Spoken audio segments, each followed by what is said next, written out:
नमस्कार। आकाशवाणी जयपुर अजमेर से प्रस्तुत है प्रादेशिक समाचार।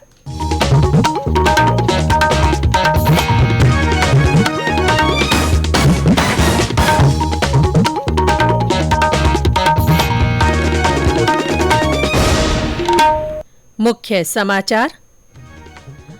प्रधानमंत्री नरेंद्र मोदी आज स्वास्थ्य और चिकित्सा अनुसंधान विषय पर पोस्ट बजट वेबिनार को संबोधित करेंगे। नौसेना कमांडरों का सम्मेलन आज से। राज्य सरकार ने ग्राम पंचायत सहायकों, शिक्षा कर्मियों, पैरा टीचर्स और मदरसा पैरा टीचर्स के मानदेय में बढ़ोतरी के प्रस्ताव को मंजूरी दी।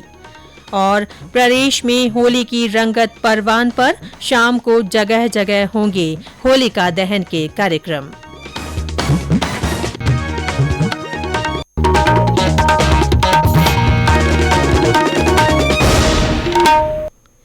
समाचारों के साथ मैं रितिका गुप्ता। और अब समाचार विस्तार से। प्रधानमंत्री नरेंद्र मोदी आज स्वास्थ्य और चिकित्सा अनुसंधान विषय पर पोस्ट बजट वेबिनार को संबोधित करेंगे। इस वेबिनार में स्वास्थ्य और औषध दोनों क्षेत्रों के 3 सत्र आयोजित होंगे।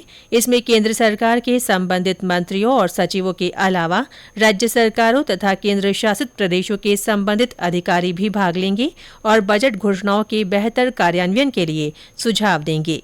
केंद्र सरकार ने बजट में 7 क्षेत्रों को प्राथमिकता दी है जो एक दूसरे के पूरक हैं। इन क्षेत्रों को अमृतकाल का सप्तऋषि यानी पथ प्रदर्शक कहा गया है। केंद्र सरकार के प्राथमिक क्षेत्रों में समावेशी विकास शामिल है। इनमें 57 नर्सिंग कॉलेज की स्थापना, निजी क्षेत्र के साथ मिलकर चिकित्सा अनुसंधान को प्रोत्साहित करना, औषध नवाचार और चिकित्सकीय उपकरणों के लिए पाठ्यक्रम शामिल है। सरकार ने बजट घोषणाओं के प्रभावी क्रियान्वयन के लिए 12 वेबिनार की योजना बनाई है और आज का वेबिनार भी इसी का एक हिस्सा है। नौसेना कमांडरों का सम्मेलन आज से शुरू होगा। रक्षा मंत्री राजनाथ सिंह भारत के पहले स्वदेशी विमान वाहक पोत INS विक्रांत पर नौसेना कमांडरों को संबोधित करेंगे। प्रमुख रक्षा अध्यक्ष और भारतीय सेना और वायुसेना के प्रमुख भी नौसेना कमांडरों से बातचीत करेंगे। नौसेना प्रमुख अन्य कमांडरों के साथ संचालन, प्रशिक्षण और प्रशासनिक गतिविधियों की समीक्षा करेंगे। सम्मेलन में भविष्य की महत्वपूर्ण गतिविधियों पर भी चर्चा होगी। ये सम्मेलन सैन्य रणनीतिक स्तर पर महत्वपूर्ण सुरक्षा मुद्दों पर चर्चा करने के एक संस्थागत मंच के रूप में काम करता है। इस दौरान नौसेना कमांडरों को अग्निपथ योजना की वर्तमान स्थिति से अवगत कराया जाएगा। सिविल 20 समिट इस साल 30 जुलाई को जयपुर में शुरू होगी।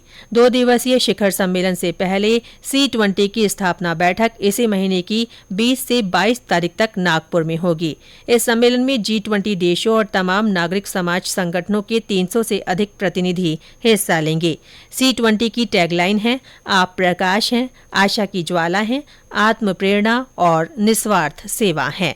अपनी स्थापना बैठक की प्रस्तावना के रूप में सिविल 20 आज HIV पर C20 चौपाल जागरूकता कार्यक्रम आयोजित करेगा। इसके बाद 7 मार्च को विविधता, समावेश और आपसी सम्मान पर एक वेबिनार होगा। केंद्रीय मत्स्य एवं पशुपालन मंत्री परषोत्तम रूपाला ने कल बीकानेर में चल रहे राष्ट्रीय संस्कृति महोत्सव में शिरकत की। इस अवसर पर उन्होंने कहा कि ये आयोजन प्रधानमंत्री नरेंद्र मोदी की भावना के अनुरूप एक भारत श्रेष्ठ भारत का श्रेष्ठ उदाहरण है। उन्होंने इस शानदार आयोजन के लिए केंद्रीय संस्कृति राज्य मंत्री अर्जुन राम मेघवाल और वेस्ट जोन कल्चरल सेंटर को बधाई दी। इस मौके पर श्री मेघवाल ने बताया कि इस महोत्सव में करीब 1500 कलाकारों ने प्रस्तुति दी। राज्यपाल कलराज मिश्र ने कहा है कि लोक संस्कृति, बोलियों, परंपराओं और खान पान की भिन्नता से विविधता में एकता की हमारी संस्कृति जीवंत होती है। उन्होंने कल नई दिल्ली में मार्टी न्यास द्वारा आयोजित पूर्वांचल महोत्सव को संबोधित किया। उन्होंने कहा कि पूर्वांचल अपने आप में ऐतिहासिक और सांस्कृतिक दृष्टि से अनूठा है। राज्यपाल ने पूर्वांचल की कलाओं, संस्कृति, खान पान और रहन सहन को बचाए रखने के लिए ऐसे आयोजनों के जरिए प्रयास करने के लिए माटी संस्था की सराहना की। ये समाचार आकाशवाणी जयपुर अजमेर से प्रसारित किए जा रहे हैं। मुख्यमंत्री अशोक गहलोत ने ग्राम पंचायत सहायकों, शिक्षा कर्मियों, पैरा टीचर्स और मदरसा पैरा टीचर्स के मानदेय में बढ़ोतरी के प्रस्ताव को मंजूरी दे दी है। Rajasthan contractual hiring to civil post rules 2022 के तहत ग्राम पंचायत सहायकों, शिक्षा कर्मियों, पैरा टीचर्स और मदरसा पैरा टीचर्स के मासिक मानदेय को बढ़ाकर 16,900 रूपये कर दिया गया है। इस बढ़ोतरी का लाभ बीएड, बीएसटीसी और डीएलईडी की शैक्षणिक योग्यता वाले संविदा कर्मियों को मिलेगा।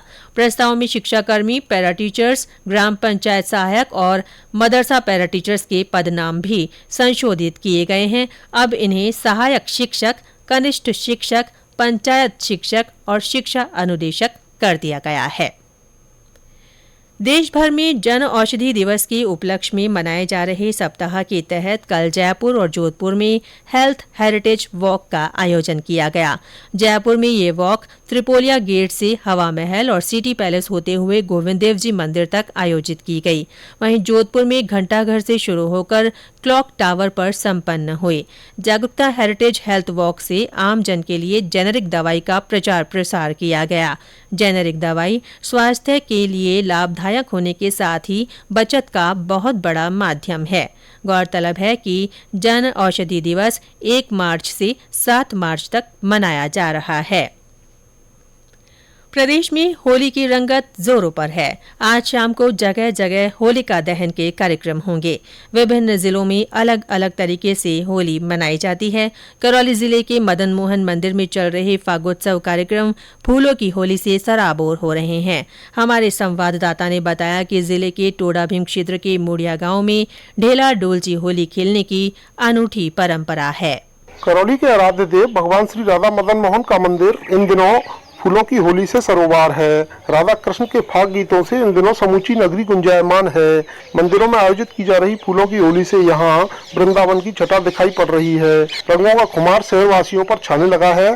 देर रात संत बालक रामदास के सानिध्य में महिला और पुरुष गायक कलाकारों के अलग अलग होली गायन कार्यक्रम के आयोजन में सैकड़ों महिला पुरुष होली के रंगों में सरोबार नजर आए। इसके अलावा टोडा भीम क्षेत्र के मुड़िया गाँव में ढेला डोलची होली खेलने की अनूठी परंपरा है। धुलेडी के अगले दिन यह होली गुर्जर समाज के लोगों द्वारा खेली जाती है। इस होली को देखने और खेलने के लिए हजारों लोगों की भीड़ आकर्षण का केंद्र रहती है। माकीवैरी शर्मा, आकाशवाणी समाचार, करौली। 12 में हर साल आयोजित होने वाला प्रसिद्ध फूल डोल महोत्सव कल से शुरू होगा। इस दौरान 7 दिन तक मेला आयोजित किया जाएगा। 136 सालों से इस महोत्सव का आयोजन किया जा रहा है। भीलवाड़ा और बाड़मेर में भी होली को लेकर विशेष उत्साह देखा जा रहा है। उधर पुष्कर में चल रहे अंतर्राष्ट्रीय होली महोत्सव में आज शाम पुष्कर के सभी घाटों पर 1.25 लाख दीपों से दीपदान और आतिशबाजी होगी। रात को संगीत का कार्यक्रम होगा। राजसमंद के नाथद्वारा में नाथ जी मंदिर और कांकरोली में द्वारकाधीश मंदिर में होलिका दहन कल सुबह होगा। वहीं जिले के शेष स्थानों पर आज शाम को होलिका दहन किया जाएगा। इससे पहले कल रात को द्वारकाधीश मंदिर में राल के दर्शन हुए, जिसे देखने के लिए श्रद्धालु काफी संख्या में पहुंचे। उधर सीकर में होली के पर्व को लेकर आज मध्यरात्रि से 2 दिन के लिए खाटू श्याम मंदिर के पट बंद रहेंगे। इस दौरान बाबा श्याम की विशेष पूजा अर्चना और तिलक श्रृंगार किया जाएगा। 9 मार्च को सुबह 5:30 बजे मंगला आरती के साथ पट खोले जाएंगे। राज्य में कल कई स्थानों पर अंधड़ के साथ बारिश हुई। झालावाड़ में शाम को बिजली चमकने के साथ ही बरसात हुई। वहीं कोटा के देवली माझी में ओले गिरे। इस बरसात से फसलों को वहां काफी नुकसान पहुंचा है। बाड़मेर में जीरे और इसबगोल की फसल को नुकसान पहुंचा है। केंद्रीय कृषि और किसान कल्याण राज्य मंत्री और बाड़मेर सांसद कैलाश चौधरी ने मुख्यमंत्री अशोक गहलोत से किसानों को मुआवजा देने की मांग करते हुए संबंधित अधिकारियों को इसकी गिरदावरी रिपोर्ट तैयार करने के निर्देश दिए हैं। वहीं राजस्थान गौ सेवा आयोग के अध्यक्ष मेवाराम जैन ने भी इस संबंध में मुख्यमंत्री को पत्र लिखा है। और अंत में मुख्य समाचार एक बार फिर। प्रधानमंत्री नरेंद्र मोदी आज स्वास्थ्य और चिकित्सा अनुसंधान विषय पर पोस्ट बजट वेबिनार को संबोधित करेंगे। नौसेना कमांडरों का सम्मेलन आज से शुरू हो रहा है। राज्य सरकार ने ग्राम पंचायत सहायकों, शिक्षा कर्मियों, पैरा टीचर्स और मदरसा पैरा टीचर्स के मानदेय में बढ़ोतरी के प्रस्ताव को मंजूरी दे दी है। और प्रदेश में होली की रंगत परवान पर है। शाम को जगह जगह होलिका दहन के कार्यक्रम होंगे। इसके साथ ही प्रादेशिक समाचार बुलेटिन समाप्त हुआ। नमस्कार।